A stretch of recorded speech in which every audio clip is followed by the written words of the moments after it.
আসসালামু আলাইকুম। সবাই কেমন আছেন? আশা করি সবাই ভালো আছেন। আল্লাহর অশেষ রহমতে আমরা অনেক অনেক ভালো আছি। তো আজকে রান্না করব হচ্ছে আলু দিয়ে গরুর মাংস। তো মাংস রান্না করব, এখন দেখি কোনো আদা রসুন বাটা নাই। তো এখন আমি আদা রসুন গুলো ছিলে একদম ধুয়ে পরিষ্কার করে নিয়ে বইসা রয়েছি, সারাদিন কারেন্ট নাই। তো আর রান্নাটাও সারাদিন করা হয় নাই, কারেন্ট আসছে, তারপরে আদা রসুন ব্লেন্ড করছি, তারপর সন্ধ্যাবেলা এখন আসছি রান্না করতে। তো এখন রান্নাটা করে নিব।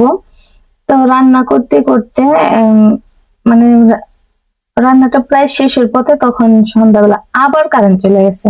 বলেন কেমনটা লাগে। তারপর আর ভিডিও করি নাই। তো এই যে দেখেন, যতক্ষণ কারেন্ট ছিল ততক্ষণ যতটুকু ভিডিও করতে পারছি ততটুকু করছি। আর এটা কয়েকদিন আগের ভিডিও, আজকে আমি ভয়েস দিতেছি। এই কয়দিন দিতে পারি নাই হুমায়রার জ্বর থাকার কারণে। তো ওর জ্বর, এইবার জ্বর আসার পরে ও এত পরিমাণে জ্বালাইছে যা বলার বাইরে।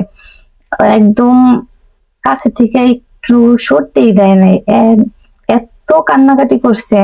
জানি না এবার ওর কি হয়েছে। আর প্রতিবার জ্বর আসলেও, এর আগেও তো ওর অনেকবার জ্বর আসছে, ঠান্ডা লাগছে, তখন এত জ্বালাতন করে নাই, শুধু ঘুমাইতো। কিন্তু এইবার ও ঘুমায় না, শুধু কান্নাকাটি করে। কিছু বলা যায় না, কিছু বললেই কান্নাকাটি করে। আবার এমনি তো কিছু খায় না, তারপর জ্বর আসছে আরো খায় না। তো এই কারণে এই কয়দিন আর ভিডিওটা দিতে পারি নাই। তো এই যে আমি এখন ভয়েস দিতেছি, ওই যে ও আমার ওই রুমে ডাকতেছে, আসো আসো। তো ওর কথা শুনে কেউ কিছু মনে করেন না, বাচ্চারা থাকলে কথা বলবেই।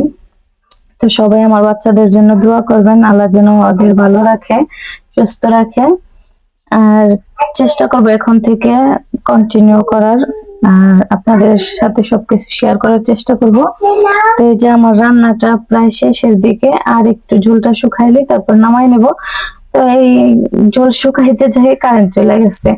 তো এখন আমি রান্না শেষ করে এসে পড়ছি। তো মাংসের ভিতরে বড় একটা হাড় ছিল, ওই হাড়টা উঠাই নিয়ে আসছি খাওয়ার জন্য।